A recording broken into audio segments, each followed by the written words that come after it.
ಶ್ರೀಗುರುಭ್ಯೋ ನಮಃ. ಧೃತರಾಷ್ಟ್ರೋವಾಚ ಧರ್ಮಕ್ಷೇತ್ರೇ ಕುರುಕ್ಷೇತ್ರೇ ಸಮವೇತಾಯುತ್ಸವಃ ಮಾಮಕಾಃ ಪಾಂಡವಾಶ್ಚೈವ ಕಿಮಕುರ್ವತ ಸಂಜಯ. ಅಂತವಂತ ಇಮೇ ದೇಹಾಃ ನಿತ್ಯಸ್ಯೋಕ್ತಾಃ ಶರೀರಿಣಃ ಅನಾಶಿನೋ ಅಪ್ರಮೇಯಸ್ಯ ತಸ್ಮಾದ್ಯುಧ್ಯಸ್ವ ಭಾರತ ಅಂತ ನಿನ್ನೆ ಈ ಶ್ಲೋಕದ ಬಗ್ಗೆ ಹೇಳಿದ್ದೇನೆ. ಇಲ್ಲಿ ಏನು ಹೇಳ್ತಿದ್ದಾರೆ?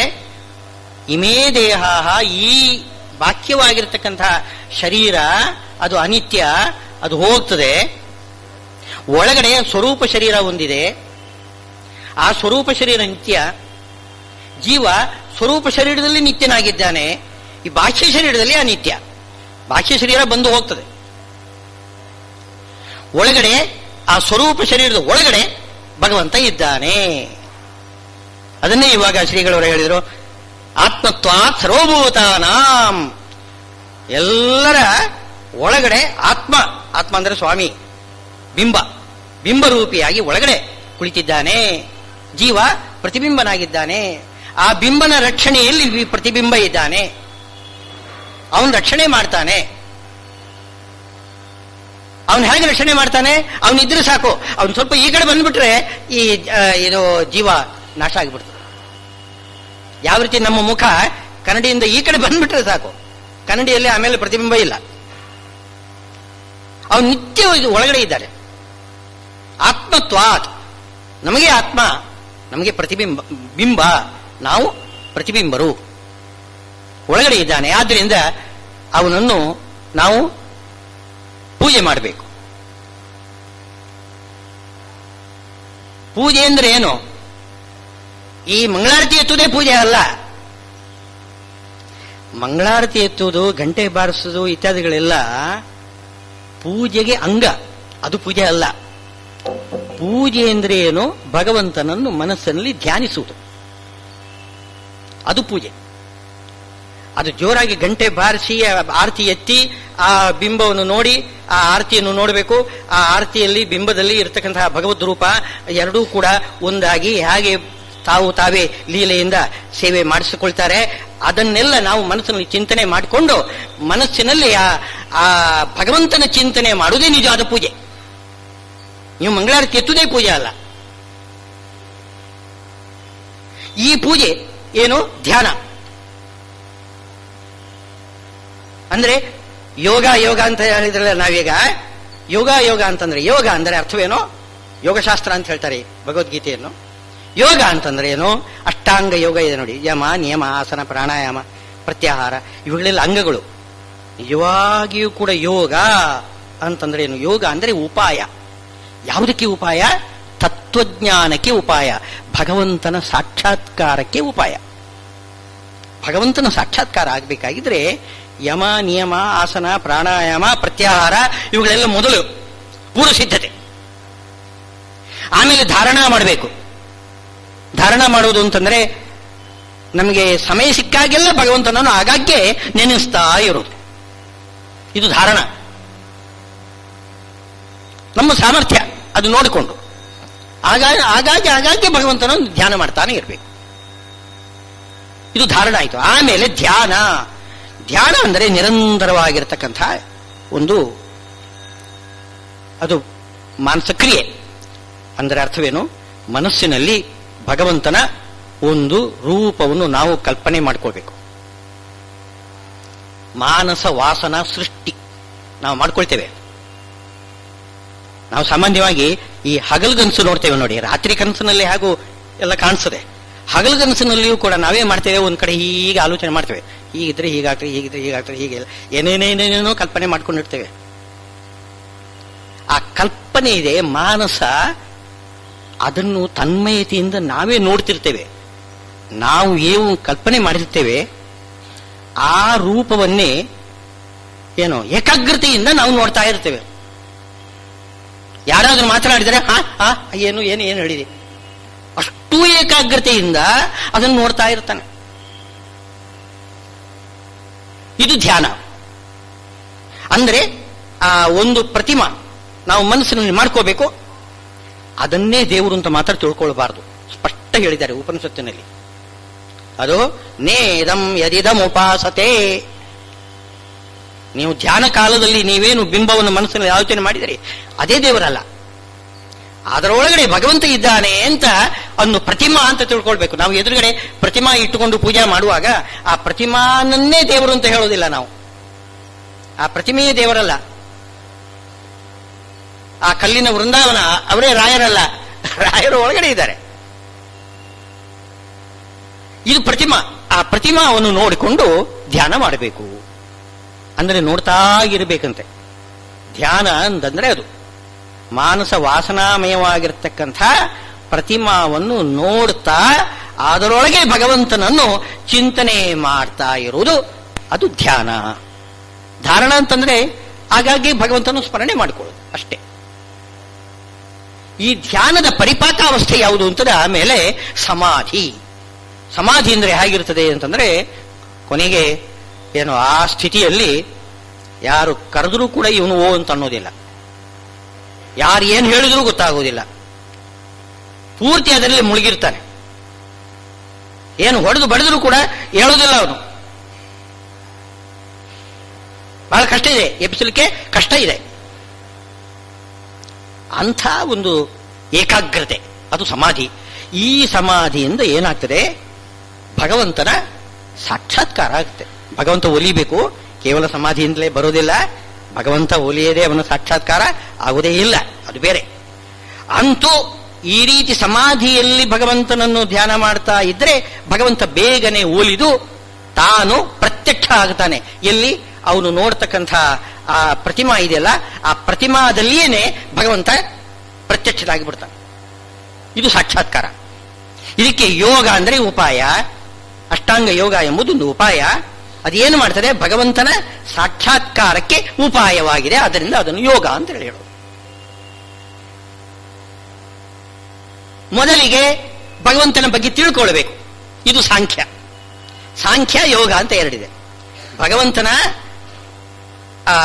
ನಿತ್ಯತ್ವ, ಅವನು ಬಿಂಬರೂಪಿಯಾಗಿ ನಮಗೆ ಹೇಗೆ ಉಪಕಾರ ಮಾಡ್ತಿದ್ದಾನೆ ಅದನ್ನೆಲ್ಲ ತಿಳ್ಕೊಳ್ಳೋದು ಅದು ಸಾಂಖ್ಯ. ಆಮೇಲೆ ಆ ಬಿಂಬರೂಪಿಯನ್ನು ಭಗವಂತನನ್ನು ನಾವು ಧ್ಯಾನ ಮಾಡೋದು ಏನಿದೆ ಅದು ಯೋಗ. ಈ ಧ್ಯಾನ ಸಮಾಧಿ ಯೋಗಕ್ಕೆ ಏನು ಪೂರ್ವ ಸಿದ್ಧತೆಗಳೇ ಯಮ, ನಿಯಮ, ಆಸನ, ಪ್ರಾಣಾಯಾಮ. ಸಾಮಾನ್ಯವಾಗಿ ಯೋಗ ಅಂದ್ರೆ ಆಸನ ಅಂತ ತಿಳ್ಕೊಂಡ್ಬಿಡ್ತಾರೆ. ಆಸನ ಪ್ರಾಣಾಯಾಮ ಎರಡೇ ಯೋಗ ಅಂತ ತಿಳ್ಕೊಂಡಿದ್ದಾರೆ. ಅದಲ್ಲ. ಈ ಒಳಗಡೆ ಇರತಕ್ಕಂತಹ ಭಗವಂತ ನಮಗೆ ಎಷ್ಟು ಉಪಕಾರ ಮಾಡ್ತಿದ್ದಾನೆ, ನಮ್ಮನ್ನು ನಿತ್ಯವಾಗಿರಿಸಿದ್ದಾನೆ. ಅವನು ನಿತ್ಯವಾಗಿ ನಮ್ಮೊಳಗೆ ಇರೋದ್ರಿಂದ ನಾವು ನಿತ್ಯವಾಗಿದ್ದೀವಿ. ಅವನು ಈಚೆ ಬಂದ್ರೆ ನಾವು ನಿತ್ಯವಾಗಿರುವುದಿಲ್ಲ, ನಾವು ನಾಶವಾಗಿ ಬಿಡ್ತೀವಿ. ಹೀಗೆ ಒಳಗಡೆ ನಿಂತು ನಮ್ಮನ್ನು ಕಾಪಾಡ್ತಾ ಇದ್ದಾನೆ. ಮತ್ತು ಈಗ ಪ್ರಹ್ಲಾದರು ಹೇಳಿದ ಹಾಗೆ ಏನು ನಮ್ಚ್ಯುತಂ ಪ್ರೀಣಯತಃ ಬಕ್ವಾಯಾಸ, ಏನ್ ಕಷ್ಟ ಏನಿಲ್ಲ, ಎಲ್ಲೆಲ್ಲೂ ಹುಡುಕಿಕೊಂಡು ಹೋಗಬೇಕಾಗಿಲ್ಲ, ನಮ್ಮ ಒಳಗಡೆನೆ ಇದ್ದಾನೆ. ಒಳಗಡೆನೆ ಇರೋದನ್ನ ಎಲ್ಲೆಲ್ಲೂ ಹುಡುಕುವುದೇ ಬೇಡ. ಹುಡುಕಿದ್ರೂ ಸಿಗುವುದಿಲ್ಲ, ಸಿಕ್ಕಿದ್ರೂ ಉಪಯೋಗವಿಲ್ಲ. ಶಾಸ್ತ್ರದಲ್ಲಿ ಹೇಳ್ತಾ ಇದೆ. ಒಂದು ವೇಳೆ ಭಗವಂತ ಹೊರಗಡೆ ಸಿಕ್ಕಿದ್ದಾನೆ ಅಂತ ಇಟ್ಕೊಳ್ಳಿ, ಅದರಿಂದ ಮುಕ್ತಿ ಆಗುವುದಿಲ್ಲ. ಈಗ ಶ್ರೀಕೃಷ್ಣ ಸಂಧಾನಕ್ಕೆ ಬಂದಿದ್ದಾನೆ. ಸಂಧಾನಕ್ಕೆ ಬಂದಾಗ ಎಲ್ಲರೂ ಕೂಡ ಕೃಷ್ಣನನ್ನು ನೋಡಿದ್ದಾರೆ. ಎಲ್ಲರಿಗೂ ಅವರಿಗೆಲ್ಲ ಮುಕ್ತಿ ಆಗಿಬಿಟ್ಟಿದೆ ಏನು? ಏನಿಲ್ಲ. ಹೊರಗಡೆ ಭಗವಂತನ ದರ್ಶನ ಆದರೆ ಏನು ಮುಕ್ತಿ ಆಗುವುದಿಲ್ಲ. ಒಳಗಡೆ ಬಿಂಬ ಸಾಕ್ಷಾತ್ಕಾರ ಆಗಬೇಕು. ನರಸಿಂಹದೇವರು ಪ್ರತ್ಯಕ್ಷ ಆಗಿ ನಿಂತಿದ್ದಾರೆ ಪ್ರಹ್ಲಾದರಿಗೆ. ಆದರೂ ಕೂಡ ಭಗವಂತ ಏನ್ ಮಾಡ್ತಾನೆ, ಪ್ರಹ್ಲಾದರಾಜನ ತಲೆ ಮೇಲೆ ಕೈ ಇಡ್ತಾರೆ. ಆ ಅನುಗ್ರಹ ಹಸ್ತ ಕೈಲಿಟ್ಟ ತಕ್ಷಣ ಒಳಗಡೆ ಬಿಂಬ ಸಾಕ್ಷಾತ್ಕಾರ ಆಗ್ತದೆ. ಪ್ರಹ್ಲಾದರಿಗೆ ಒಂದೇ ಸಮನೆ ಸ್ತೋತ್ರ ಮಾಡ್ಲಿಕ್ಕೆ ಶುರು ಮಾಡ್ತಾರೆ. ಬಿಂಬ ಸಾಕ್ಷಾತ್ಕಾರ ಆಗಬೇಕು, ಬಿಂಬನ ಅನುಗ್ರಹ ಆಗಬೇಕು. ಅವನು ನಮ್ಮನ್ನು ಕಾಪಾಡ್ತಕ್ಕಂಥ. ಹೊರಗಡೆನೂ ಕಾಪಾಡ್ತಾರೆ. ನರಸಿಂಹದೇವರು ಯಾವ ರೀತಿ ಪ್ರಹ್ಲಾದರಾಜರನ್ನು ಕಾಪಾಡಿದರು. ನಮ್ಮ ತಲೆಯಲ್ಲಿ ಎಡತಲೆಯಲ್ಲಿ ಮೃತ್ಯು ಇದೆ. ಆ ಮೃತ್ಯುವಿಗೆ ಮೃತ್ಯುವಾಗಿ ಮೃತ್ಯುಂ ನಮಾಮ್ಯಹಂ, ಯಾರು? ನರಸಿಂಹದೇವರು. ಅವನು ಕಾಪಾಡ್ತಾ ಇದ್ದಾನೆ ನಮ್ಮನ್ನು. ಇಲ್ಲದೆ ಹೋದರೆ ಮೃತ್ಯು ನಮ್ಮನ್ನು ಯಾವತ್ತಾದ್ರೂ ಹೇಳ್ಕೊಂಡು ಹೋಗ್ಬೋದು. ಯಾಕೆಂದ್ರೆ ಜುಟ್ಟಿನಲ್ಲಿ ಹಿಡ್ಕೊಂಡಿದೆ ಆ ಮೃತ್ಯು. ಹಿಡ್ಕೊಂಡಿದ್ದಾಳೆ, ಯಾವ ಬೇಕಾದ್ರೂ ಸೆಳೆಯಬಹುದು. ಆದರೆ ಆ ಮೃತ್ಯುವಿಗೂ ಮೃತ್ಯು ನರಸಿಂಹದೇವರು ನಮ್ಮ ಹೆಡತಲೆಯಲ್ಲಿ ಇದ್ದಾರೆ. ಒಳಗಡೆ ಬಿಂಬರೂಪಿ ಪರಮಾತ್ಮ ಇದ್ದಾನೆ. ಅವನಿಬ್ಬರು ಬೇರೆ ಅಲ್ಲ, ಒಬ್ಬರೇ ಅಂತೂ ಎರಡು ಬೇರೆ ಬೇರೆ ಲೀಲೆಯಿಂದ ಹಾಗೆ ನಮ್ಮನ್ನು ಕಾಪಾಡ್ತಾ ಇದ್ದಾರೆ. ಇಷ್ಟು ಕಾಪಾಡ್ತಾ ಇರುವಾಗ ನಾವು ಭಗವಂತನನ್ನು ಆರಾಧನೆ ಮಾಡುವಾಗ ನನಗೆ ನೀನು ಬೇಡ, ನೀನೇನಾದ್ರೂ ಕೊಡ್ತೀಯಾದ್ರೆ ಕೊಡು, ನೀನೇನಾದ್ರೂ ನನಗೆ ಉಣ್ಲಿಕ್ಕೆ ಏನಾದ್ರೂ ಕೊಡ್ತೀಯಾದ್ರೆ ಕೊಡು, ನೀನು ನನಗೆ ಬೇಡ. ಈ ರೀತಿ ಒಂದು ಭಗವಂತನ ಆರಾಧನೆ ಮಾಡುವುದಿದೆಯಲ್ಲ, ಕಾಮ್ಯ ಕರ್ಮ ಅಂತ ಹೇಳ್ತಾರೆ. ಕಾಮನೆ, ನನಗೆ ಸುಖಕ್ಕೆ ಬೇಕಾಗಿರ್ತಕ್ಕಂಥ ಪದಾರ್ಥಗಳೆಲ್ಲ ಕೊಡು. ಅವನಲ್ಲಿ ಕೇಳೋದೆ, ಅವನು ಸಾಕ್ಷಾತ್ ಸುಖ ಸ್ವರೂಪಿ, ಅವನು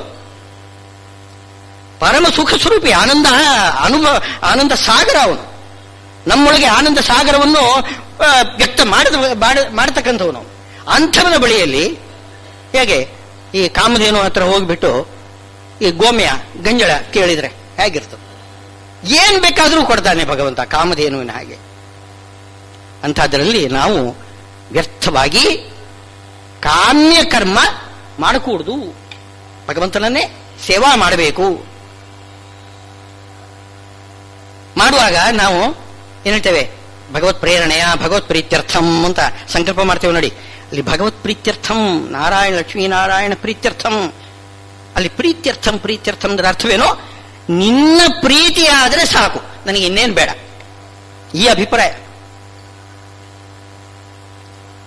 ನಿನ್ನ ಪ್ರೀತಿಗೋಸ್ಕರ ನಾನು ಈ ಕರ್ಮ ಮಾಡ್ತಿದ್ದೇನೆ. ಭಗವಂತ ಪ್ರೀತಿಯಿಂದ ನನ್ನನ್ನು ತಬ್ಬಿಕೊಳ್ಬೇಕು, ನಾನು ಅವನನ್ನು ತಬ್ಬಿಕೊಳ್ಬೇಕು, ಇನ್ಯಾರು ಬೇಡ ನನಗೆ, ನಾನು ನೀನು ಇಬ್ಬರೇ, ನಿನ್ನನ್ನು ನಾನು ತಬ್ಬಿಕೊಳ್ಬೇಕು. ಈ ರೀತಿ ಒಂದು ಉದ್ದೇಶ ಇಟ್ಟುಕೊಂಡು ಕರ್ಮ ಮಾಡಿದರೆ ಅದು ನಿಷ್ಕಾಮ ಕರ್ಮ ಆಗ್ತದೆ. ಭಗವದ್ಗೀತೆಯ ಮುಖ್ಯ ಉಪದೇಶನೇ ಇದು, ನಿಷ್ಕಾಮ ಕರ್ಮ ಮಾಡು. ಅವನು ಬಿಂಬರೂಪಿಯಾಗಿರತಕ್ಕಂತಹ ಭಗವಂತನ ಉಪಾಸನೆ ಹೇಗೆ ಮಾಡಬೇಕು ಅನ್ನೋದು ನಿಷ್ಕಾಮ ಕರ್ಮದಲ್ಲೇ ಮಾಡಿ. ನಿಷ್ಕಾಮ ಅಂದ್ರೆ ಏನು ಕಾಮನೆ ಇಲ್ಲದೆ ಏನೂ ಮಾಡ್ಲಿಕ್ಕೆ ಬರೋದಿಲ್ಲ ಯಾರಿಗೂ ಕೂಡ. ಕಾಮನೆ ಬೇಕು ತಾನೆ. ಕಾಮನ ಅಂದ್ರೇನು, ಇಂಥ ಕೆಲಸ ಆಗಬೇಕು, ಆದ್ರಿಂದ ನಾನು ಈ ಕೆಲಸ ಮಾಡಬೇಕು. ಆ ಕಾಮನೆ ಇಲ್ಲದೆ ಯಾರೂ ಮಾಡುವುದಿಲ್ಲ. ಯಾರು ಏನಾದ್ರೂ ಮಾಡ್ಬೇಕಾದ್ರೂ ಯಾಕೆ ಮಾಡ್ತೀವಿ ಅಂತ ಕೇಳಿದ್ರು. ನೀವು ಏನೇ ಮಾಡಿದ್ರು ಕೂಡ ಇದು ಯಾಕೆ ಮಾಡ್ತಾ ಇದೆಯಾ, ಯಾವುದೋ ಒಂದು ಫಲದ ಅಪೇಕ್ಷೆ ಇದೆ. ಅಪೇಕ್ಷೆ ಇಲ್ಲದೆ ಯಾರೂ ಮಾಡುವುದಿಲ್ಲ. ಆದರೆ ಎಂಥ ಅಪೇಕ್ಷೆ ಬೇಕು ನಮಗೆ? ಆ ಬಿಂಬನ ಅನುಗ್ರಹ, ಬಿಂಬನ ಪ್ರೀತಿ, ಅದು ಬಿಟ್ಟು ಇನ್ನೇನೂ ಬೇಡ. ವರ್ಣೀಮಹೇತೆ ಪರಿತೋಷಣಾಯ ಭಾಗವತದಲ್ಲಿ ಇದನ್ನು ಹೇಳ್ತಾ ಇದ್ದಾರೆ. ಪ್ರಚೇತಸರು ಆ ಪರಮಾತ್ಮನ ಸ್ತೋತ್ರ ಮಾಡುವಾಗ, ನಾನು ನಿನ್ನನ್ನು ಸ್ತೋತ್ರ ಮಾಡುವುದು ಯಾತಕ್ಕೆ ಅಂತಂದ್ರೆ ಪರಿತೋಷಣಾಯ, ನಿನಗೆ ಸಂತೋಷ ಆಗಬೇಕು, ಇನ್ಯಾವ ಉದ್ದೇಶನೂ ನನಗಿಲ್ಲ. ನಾನು ಯಾಕೆ ನಿನ್ನ ಸ್ತೋತ್ರ ಮಾಡ್ತೇನೆ? ಸ್ತೋತ್ರ ಪ್ರಿಯ, ಸ್ತೋತ್ರ ಸೇವಾನೋಧಾರಯ, ಸ್ತೋತ್ರ ಹೇಳ್ತೇವೆ ನಾವು. ಯಾತಕ್ಕೋಸ್ಕರ ಅಂತಂದ್ರೆ ನೀನು ತುಷ್ಟನಾಗಬೇಕು, ಪರಿತುಷ್ಟನಾಗಬೇಕು. ಅವನು ಪರಿತುಷ್ಟನೇ, ಯಾವತ್ತೂ ಕೂಡ ಸಂತೋಷವೇನೆ. ಆದರೆ ಲೀಲೆಯಿಂದ ನನಗೆ ನೀನು ಸಂತುಷ್ಟನಾಗಬೇಕು. ಲೀಲೆ ಇದು. ಕೇವಲ ಸಂತೋಷ ಉಂಟಾಗುವುದು ಅಂತ ತಪ್ಪದು, ಹೇಳುವುದೇ ತಪ್ಪು. ವಾಸ್ತವದಲ್ಲಿ ಸಂತೋಷ ಸಾಗರ ಅವನು. ಸಂತೋಷ ಉಂಟಾಗುವುದು ಹೇಗೆ? ಸಮುದ್ರಕ್ಕೆ ನಾವು ನೀರು ತುಂಬಿಸಲಿಕ್ಕೆ ಬರ್ತದೇನೋ? ಎಷ್ಟೊಂದು ತುಂಬಿಸ್ತೀರಿ ನೀವು ಸಮುದ್ರಕ್ಕೆ ನೀರು? ಪರಮಾತ್ಮನಿಗೆ ಸಂತೋಷ ತಂದು ಕೊಡ್ತೇವೇನೋ? ಆದರೆ ನಾವು ಏನಾದರೂ ಸೇವೆ ಮಾಡಿದರೆ, ಅಲ್ಪ ಸೇವೆ ಮಾಡಿದರೂ ಕೂಡ ಒಂದಿಷ್ಟು ಗಂಗೋದಕ ಎದುರುಗಡೆ ಇಟ್ಟು ಭಗವಂತನಿಗೆ ಅಮೃತೋಪಹಾರ ಮಹಾ ನೈವೇದ್ಯಂ ನಿವೇದಯಾಮಿ ಸಮರ್ಪಣೆ ಮಾಡಿಬಿಟ್ರೆ, ಯಥೈವ ಘರ್ಮ ಸಂತಪ್ತ ಕ್ಷುತ್ ಪಿಪಾಸಾರ್ಜಿತ, ಏನು ಒಳ್ಳೆ ಬೇಸಿಗೆ ಸುಡು ಬಿಸಿಲಿನಲ್ಲಿ ಅವನು ಬೆಂದು ಬಹಳ ಬಾಯಾರಿದ್ದಾನೆ, ಒಂದು ಗುಟುಕು ನೀರು ನಾಲಿಗೆಗೆ ಬಿದ್ದರೆ ನಾನು ಬದುಕುತ್ತೇನೆ ಅಂತ ಅನ್ನತಕ್ಕಂತಹ ಆ ಸಂದರ್ಭ ಒಬ್ಬ ವ್ಯಕ್ತಿಗೆ ನಾವು ಒಳ್ಳೆ ಗಂಗೋದಕ ಕೊಟ್ಟುಬಿಟ್ರೆ ಎಷ್ಟು ಸಂತೋಷ ಆಗ್ತದೆ. ಅಷ್ಟು ಸಂತೋಷ ಭಗವಂತನಿಗೆ ಆಗ್ತದೆ ಅಲ್ಲ, ಮಾಡಿಕೊಳ್ತಾನೆ. ನಾವು ಅದಕ್ಕೆ ಪ್ರಾರ್ಥನೆ ಮಾಡಬೇಕು. ಆ ರೀತಿ ನೀನು ಸಂತೋಷವನ್ನು ನೀನು ಮಾಡಿಕೊಳ್ಬೇಕು. ನಾನು ಕೊಡುವುದು ಅಲ್ಪ. ಕುಚೇಲ ಒಂದು ಮುಷ್ಟಿ ಅವಲಕ್ಕಿ ಕೊಟ್ಟಿದ್ದಾನೆ, ಸಾಕು. ಅದು ಕೊಡುವಾಗಲೇ ಏನು ಆ ಕುಚೇಲನ ಭಾವನೆ ಏನಿತ್ತು? ನೀನು ಇದರಿಂದ ನೀನು ತೃಪ್ತನಾಗಬೇಕು ಅಂತ. ತೃಪ್ತ ಆಗಿಬಿಟ್ಟ ಕೃಷ್ಣ. ಆ ಕೃಷ್ಣ ದ್ವಾರಕಾಧೀಶ ಕೃಷ್ಣ, ಅವನಿಗೆ ಈ ಮುಗ್ಲು ವಾಸನೆ ಬರತಕ್ಕಂಥ ಏನೋ ಅವಲಕ್ಕಿ ಮುಷ್ಟಿಯಲ್ಲಿ ಏನ್ ತೃಪ್ತಿ ಸಿಕ್ತಿರೋ, ಏನ್ ಸಿಕ್ತೋದು? ಏನಿಲ್ಲ, ತೃಪ್ತಿ ಮಾಡಿಕೊಂಡ. ಆ ರೀತಿ ನಮಗೆ ತೃಪ್ತಿ ಅವನು ಮಾಡಿಕೊಂಡು ನನ್ನ ಮೇಲೆ ಅನುಗ್ರಹ ಮಾಡಬೇಕು. ಇದು ಪ್ರೀತ್ಯರ್ಥಂ ಅಂತ. ಹೀಗೆ ಬಿಮ್ಮನನ್ನು ಈ ರೀತಿ ನಾವು ಉಪಾಸನಾ ಮಾಡಬೇಕು. ಕಾಮನ ಮಾಡಬಾರದು. ಕಾಮನ ಅದು ನೀವು ಮಾಡಬಾರದು ಅಂತ ಹೇಳ್ತೇವೆ. ವಸ್ತುತಸ್ತು ನಮಗೆ ಯಾವುದರಲ್ಲೂ ಸ್ವಾತಂತ್ರ್ಯ ಇಲ್ಲ. ಮುಂದಿನ ಶ್ಲೋಕದಲ್ಲಿ ಹೇಳುವುದೇ ಏನಂ ಎತ್ತಿ ಹಂತಾರಂ ಎಷ್ಟೇನಂ ಮನ್ಯತೆ ಹತಂ ಉಭೌತವು ನ ವಿಜಾನೀತೋ ನಾಯಂ ಹಂತಿ ನ ಹನ್ಯತೆ. ಅರ್ಜುನ, ನೀನು ಕೊಲ್ತೇನೆ ಅಂತಂದ್ರೆ ನಿನಗೇನೂ ಗೊತ್ತಿಲ್ಲ, ನೀನು ಅಜ್ಞಾನಿ. ಭೀಷ್ಮ ದ್ರೋಣಾದಿಗಳನ್ನು ನಾನು ಕೊಲ್ತೇನೆ, ಕೊಲ್ಲುವುದು ನನಗೆ ಪಾಪಕರ ಅಂತ ಅರ್ಜುನನ ವಾದ. ನೀನು ಕೊಲ್ತೀಯ ಅಂತ ಕೇಳ್ತಿದ್ದಾರೆ. ನಿಜವಾಗಿಲು ನಿನಗೇನು ಸ್ವಾತಂತ್ರ್ಯ ಇಲ್ಲ. ನಾಯಂ ಹಂತಿ ನಾ ಹನ್ಯತೆ, ಅವರಂತೂ ಸಾಯುವುದಿಲ್ಲ, ಯಾಕೆಂದ್ರೆ ಅವರ ಜೀವ ಆತ್ಮನಿತ್ಯ. ನೀನು ಕೊಲ್ತೇನೆ ಅಂತ ಸುಮ್ಮನೆ ತಿಳ್ಕೊಂಡಿದ್ದೆ, ಭ್ರಮೆ. ನಾನು ನಿನ್ನ ಕೈಯಲ್ಲಿ ಕೊಲ್ಲಿಸ್ತಾ ಇದ್ದೇನೆ, ನೀನೇನು ಕೊಲ್ತಾ ಇಲ್ಲ, ನಿನಗೇನು ಸ್ವಾತಂತ್ರ್ಯ ಇಲ್ಲ. ಯಾಕೆ ಹಾಗಿದ್ರೆ? ಕೊಲ್ಲಿಸಬೇಕು ಯಾಕೆ? ಕೊಲ್ಲಿಸಬೇಕು ಯಾಕೆ ಹಾಗಿದ್ರೆ? ಅದಕ್ಕೆ ಹೇಳೋದು, ಇದು ಅವನ ಕರುಣೆ, ಭಗವಂತನ ಕರುಣೆ. ನಮ್ಮಿಂದ ಧರ್ಮ ಕಾರ್ಯ ಮಾಡಿಸಿ ನಮಗೆ ಫಲ ಕೊಡ್ತಾನೆ. ಮಾಡೋ ನಮನೆ, ನಾವೇನು ಮಾಡ್ತಾ ಇಲ್ಲ. ಉದಾಹರಣೆ ಕೊಡಬೇಕು ಅಂದ್ರೆ, ಮಗುವಿಗೆ ಅಕ್ಷರಾಭ್ಯಾಸ ಮಾಡಿಸ್ಬೇಕು ಅಂತ ಇಟ್ಕೊಳ್ಳಿ. ಆ ಮಗುವಿನ ಕೈಯಲ್ಲಿ ಲೇಖನಿ ಕೊಟ್ಟು ಬರೆಸ್ತೇವೆ ನಾವು.